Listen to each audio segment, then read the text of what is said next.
Análise do filme História de um Casamento.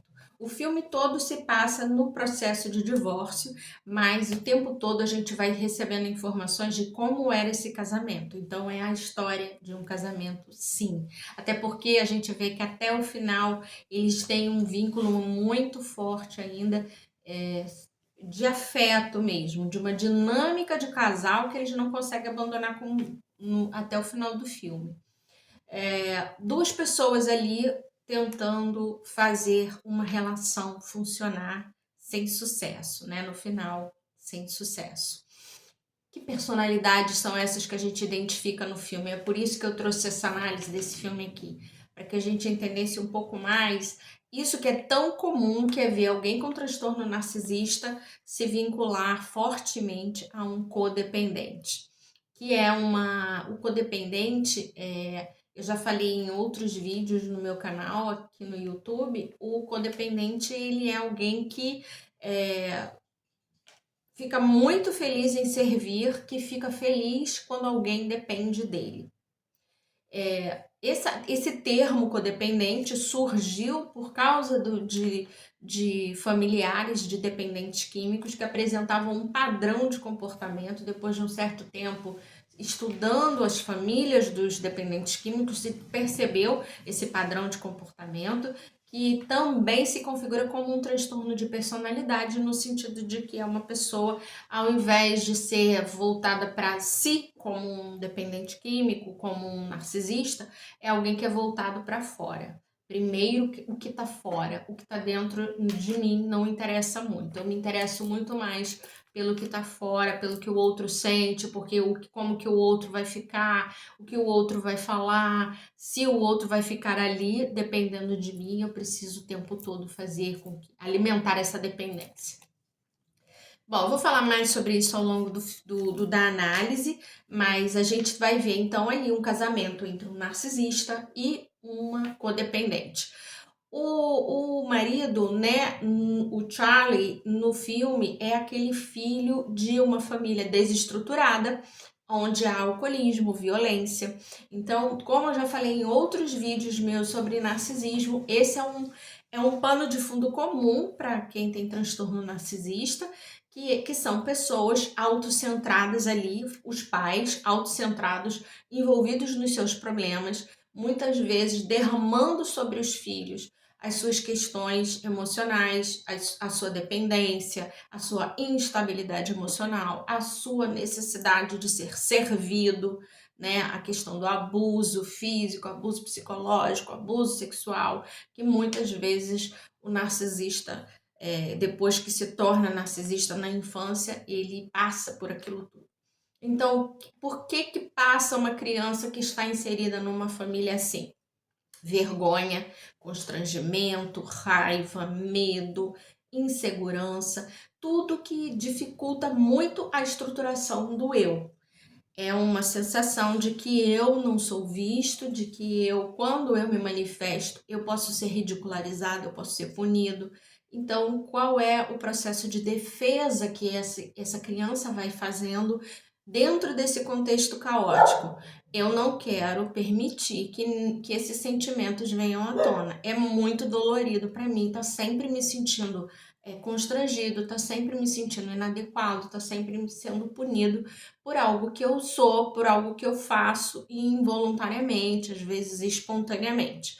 A espontaneidade vai sendo suprimida, essa pessoa vai se tornando extremamente organizado, controlado, e o que o outro faz não afeta mais. Então, quando a gente vê um adulto com transtorno narcisista, a gente vê aquela pessoa que fala, nada me abala, você pode fazer o que você quiser, que eu estou aqui, eu sou melhor que você. E no filme a gente vê que o personagem dele tá o tempo todo assim, com aquele. Ele é alto, né? Ele é imponente, então ele tem aquela postura corporal assim de. Eu sou bom mesmo, eu sei o que eu tô fazendo, eu sou muito interessante. Ele tá sempre com essa postura. Tem momentos que ele demonstra fragilidade, que é quando ele tá diante dos advogados, quando ele está diante do filho e da assistente social que acompanha o caso, onde ele fica inseguro com aquela situação, mas ele tenta o tempo todo manter essa postura, que foi algo necessário para ele se estruturar como indivíduo por causa do contexto familiar que ele viveu. Esse narcisista não é aquele clássico que a gente vê que é manipulador ao extremo, que é agressivo, que é violento muitas vezes, né? Que passa por cima o tempo todo dos sentimentos dos outros. Ele não tem esse perfil. A gente, no espectro do transtorno narcisista, a gente tem desde o que o narcisista maligno, que é aquele que é o psicopata, que mata, que bate, que abusa fisicamente o tempo todo, até o vulnerável, que é aquele que fala o tempo todo de si, que tá sempre meio triste, que tá sempre parecendo que é inseguro, pedindo opinião, mas na verdade o que ele quer? Alimento emocional. Ele quer que o outro diga o quanto ele é interessante o tempo todo. E aí esse tipo de narcisista se conecta muito fácil com o codependente, porque o codependente ele adora ser útil, ele adora ver que ele ali naquela relação ele está contribuindo. Então esse casamento, no filme todo a gente vê a história de uma mulher falando o quanto ela contribuiu para aquele relacionamento dar certo e o quanto ela foi tendo que desaparecer para que aquele relacionamento desse certo. Então esse também é um sentimento muito forte do codependente, o sentimento de eu estou desaparecendo para que o outro possa existir cada vez mais. É nessa hora que vai ficando cada vez mais pesado e o codependente vai ficando cada vez mais raivoso, porque no fundo ele sempre espera que o outro reconheça, que o outro valorize aquele esforço que ele está fazendo para o outro poder existir como ele precisa. Então, desde o início do filme, vão surgindo relatos dela falando sobre esses momentos em que eles se conheceram, em que ela estava num relacionamento e aí conheceu ele, que naquele relacionamento ela já não estava feliz. O codependente, ele pula de um relacionamento para o outro porque ele não consegue existir para ele mesmo, ele tem que existir para alguém.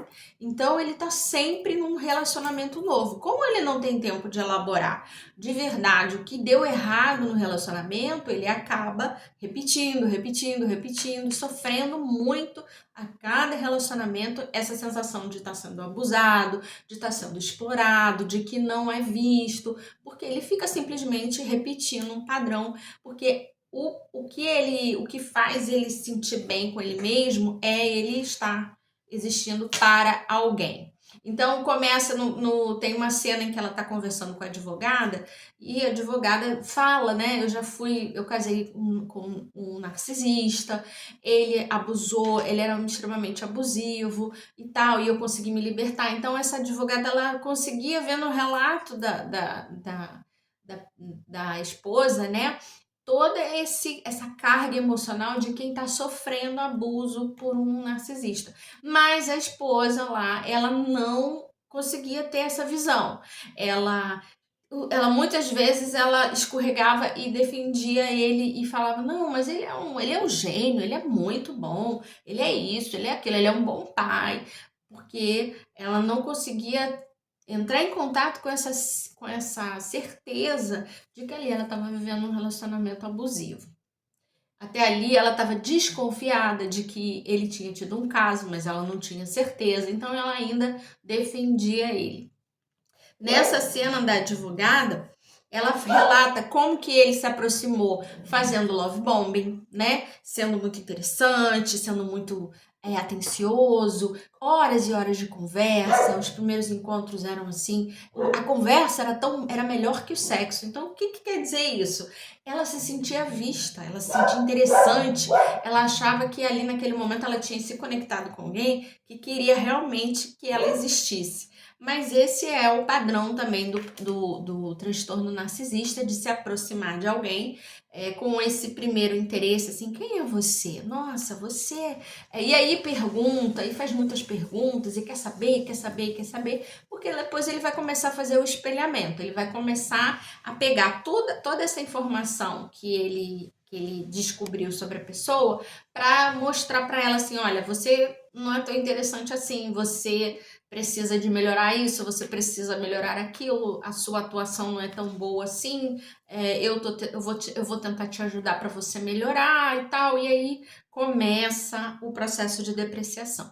No caso desse espectro em que ele está, que é do narcisista vulnerável, que aparentemente é vulnerável, mas que não é tanto assim, ele é, ele faz ela sentir que ele precisa do apoio dela para trabalhar, ele quer ser pai, ele quer ter uma família e ela vai entrando nessa ideia de que ele precisa muito mais dela do que ela precisaria dele, porque ela já estava começando a se consagrar na profissão dela, ela já estava subindo, né, de patamar como atriz, e ele era um diretor de teatro iniciante. Então, a sensação de desequilíbrio e o codependente querendo se doar mais para que o outro melhore. Quantas vezes eu já ouvi esse relato, né?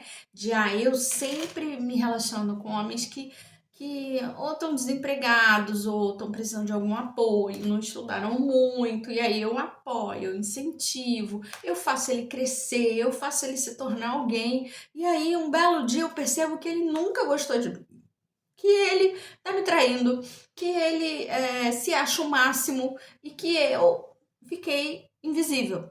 Então, esse padrão aí de dinâmica de relacionamento é muito, muito mais comum do que parece.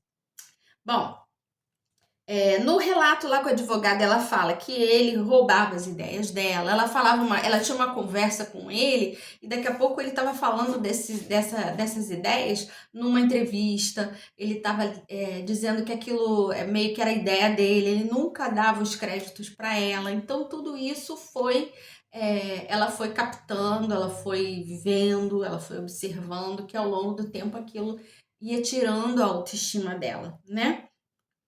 Muito bem.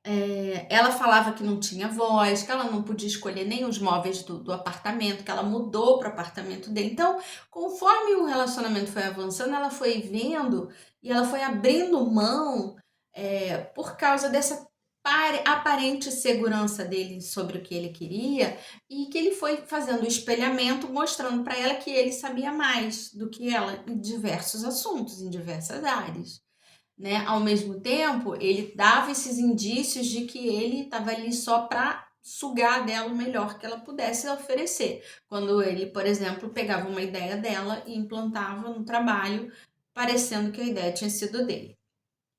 Pula para ela, nesse momento aí tem umas cenas onde ela fala que ela conseguiu um trabalho, que é do outro lado do país, então eles moram em Nova York e ela tem que ir para Los Angeles, que é do outro lado, é muito, muito longe mesmo. E aí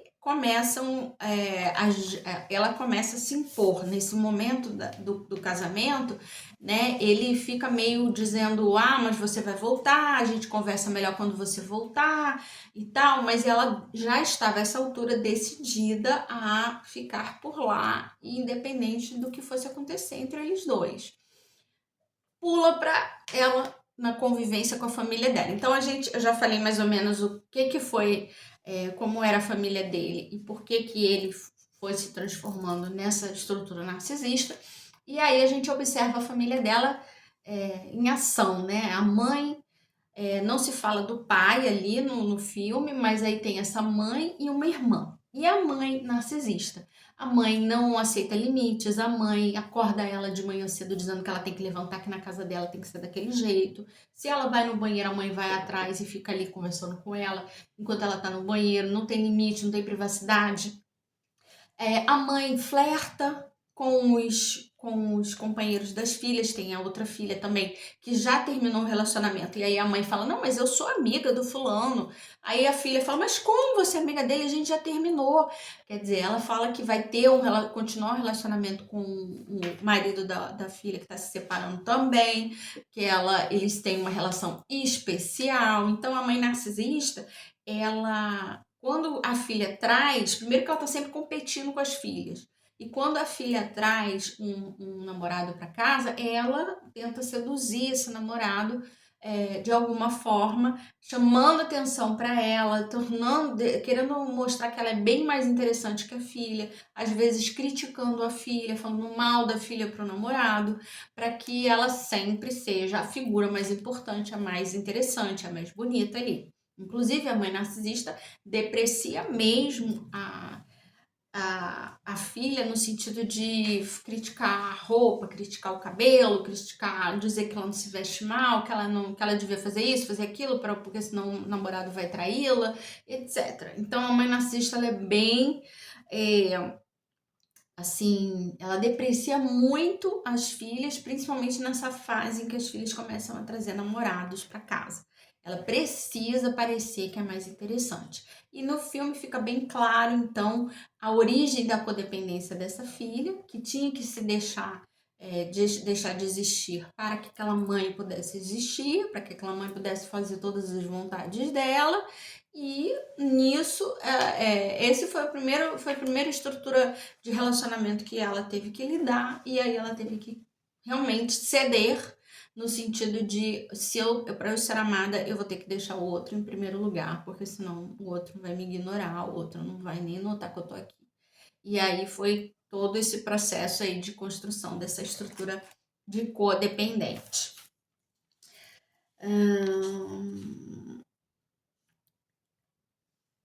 Que mais?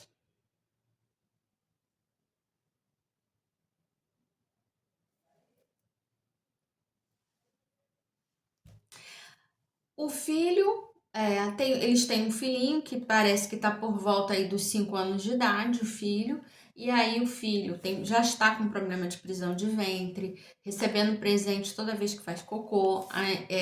A prisão de ventre, ela tem a ver com necessidade de controle, com olhar para o seu contexto e não se sentir seguro. Então eu preciso me controlar, eu preciso me conter, se identificando com a mãe, porque tem essa figura desse pai que é muito inacessível, tá sempre ocupadíssimo, não tem tempo para brincar.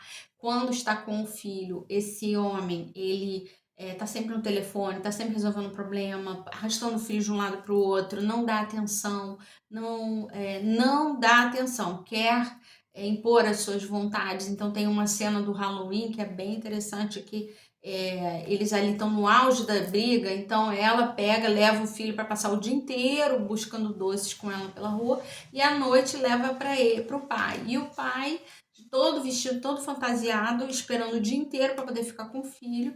E quando o filho chega, o filho está super cansado, mas ele quer, porque quer que o filho pegue doces com ele. Então ele fica rodando pela cidade, já não tem mais ninguém entregando doce, porque já está à noite. O filho dormindo fantasiado dentro do carro e ele querendo impor a vontade dele de que ele tinha que fazer aquilo com o filho.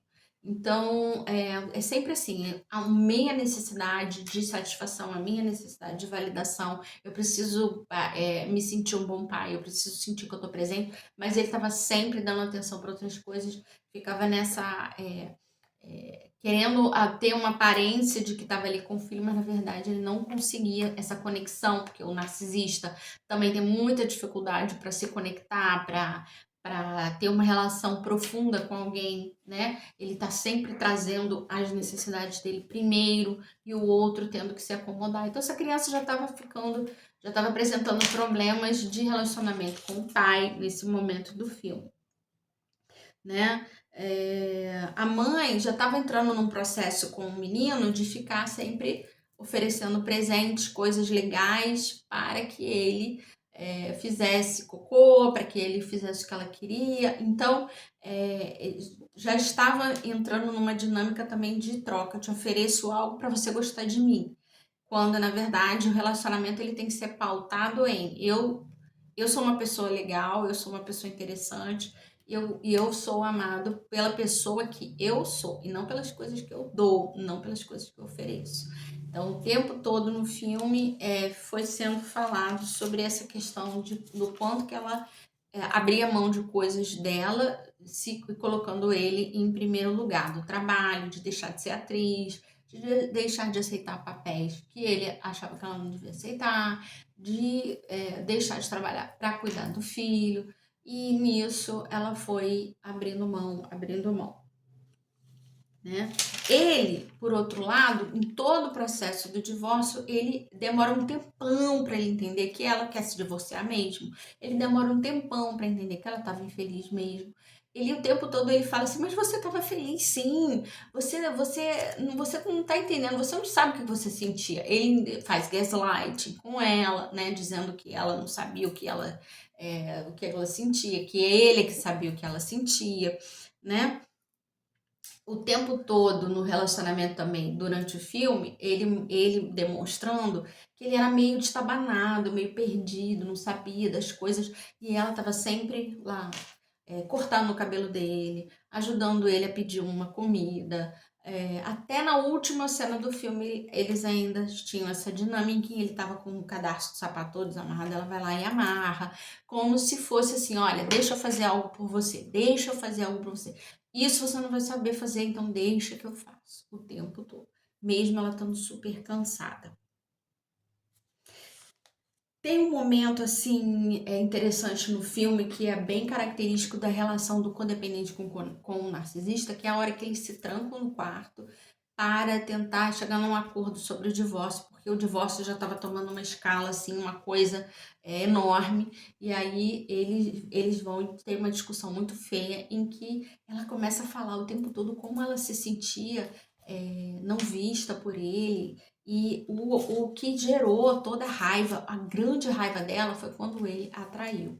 Então, no casamento, assim, que tem uma relação de muita dependência, sempre tem um momento em que o outro se sente atacado mortalmente. É a hora que o codependente, ele fala assim, não, agora eu vou deixar de existir de verdade, então é melhor eu me separar. Eu não aguento mais. Então foi a hora que ele traiu ela. Quando ela, realmente, ela hackeou os e-mails dele e ela viu que ele estava traindo ela de verdade, aquilo ali foi a gota d'água para ela. Foi o momento em que ela falou assim, agora eu tenho que botar um basta nisso. Apesar de todo o processo de abuso que ela estava sofrendo, de anulação. Só quando ele fez isso é que ela realmente ela se sentiu ferida de verdade ao ponto de querer encerrar o casamento.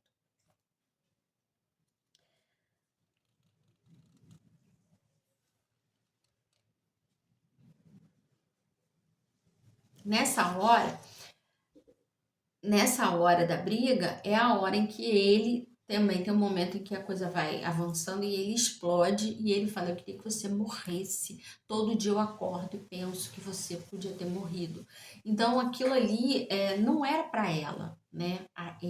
Essa coisa de querer que o outro morra, que aquilo acabe, é uma raiva infantil de um tempo em que aquela pessoa não podia falar, não podia agir, não podia fazer nada sobre o que estava recebendo.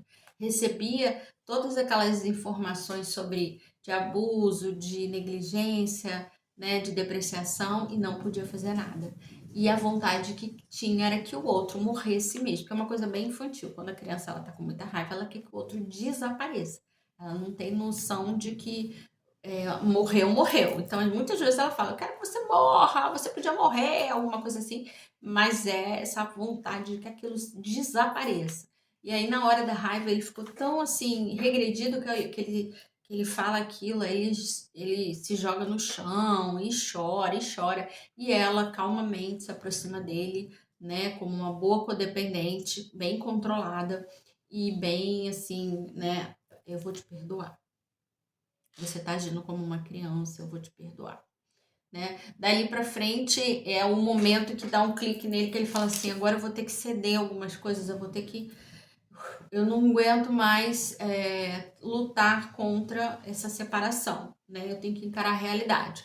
E aí ele começa a encarar a realidade, cede, faz o acordo, e no final do filme ele tá até se mudando para para o estado em que ela mora, aceitou um trabalho que é para ele poder, ele se ajustando àquela nova situação. Ele largou um pouco da coisa de ser autocentrado, só pensar primeiro nele, né? Porque até então ele ficava o tempo todo falando: eu parei de trabalhar por causa desse divórcio, eu perdi uma peça por causa desse divórcio, botando a culpa nela das coisas que ele não estava conseguindo, até que ele começa a se ajustar mesmo e volta e amadurece um pouco. No final do filme tem uma cena interessante que são ela cantando com a mãe e com a irmã e ele num outro lugar cantando uma música num bar com os amigos. E as músicas falam da vivência deles, né? A música que ela canta com a mãe e a irmã falando sobre um homem que é louco e ele falando sobre uma mulher que deixou ele sozinho.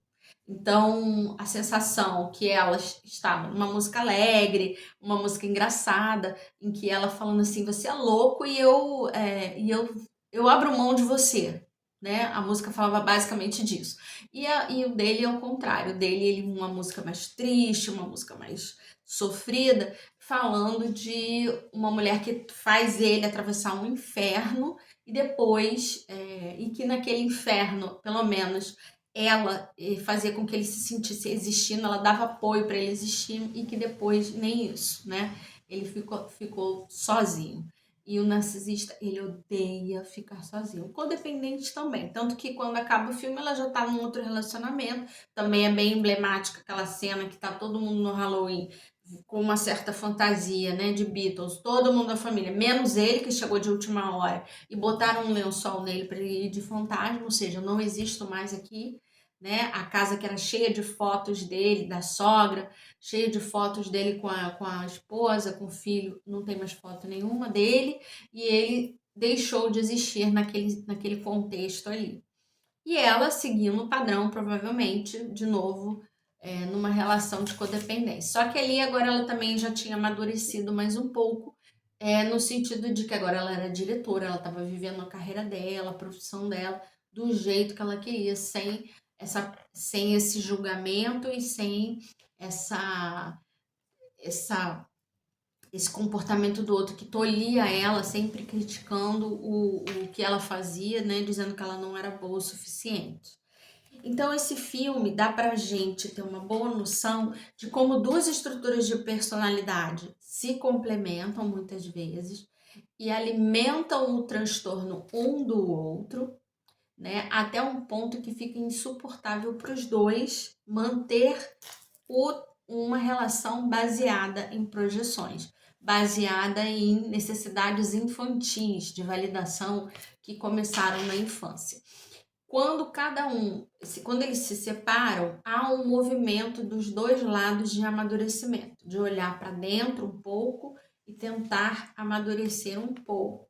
Não que os dois deixaram de ter aquele padrão de relacionamento, mas eles deram mais um passinho para se separar e também transformar um pouco aquela relação que era de tanta dependência em uma relação mais adulta, mais madura. Eu queria que vocês olhassem, se quem não viu o filme ainda, assista, tente colocar esse olhar aí de um que se entrega totalmente até a exaustão, até ficar esvaziado, e do outro que fica ali se alimentando de tudo aquilo serenamente, tranquilamente, como se tudo estivesse muito bem, até que ele começa a sentir que o outro tá com tanta raiva, tem até uma cena que ele fala isso, começou a me odiar, né? Então, quando o narcisista sente que o outro tá com muita raiva, é a hora que ele fala assim: opa, aqui eu não tenho mais alimento emocional, eu tenho que procurar alguém. E ele fala exatamente com essas palavras. Aí eu encontrei alguém que não me odiava, eu encontrei alguém que gostava de mim. E aí ele traiu, né? Então, isso é justificativa? Não, isso apenas exemplifica o que um e o outro precisavam e que não estavam recebendo mais. E aí, por isso teve que haver essa ruptura. Bom, falei bastante. O objetivo era que vocês olhassem essa dinâmica de casamento narcisista e codependente. E agora vamos continuar aí. É isso. Vejam o filme, tirem as suas conclusões, analisem. É isso.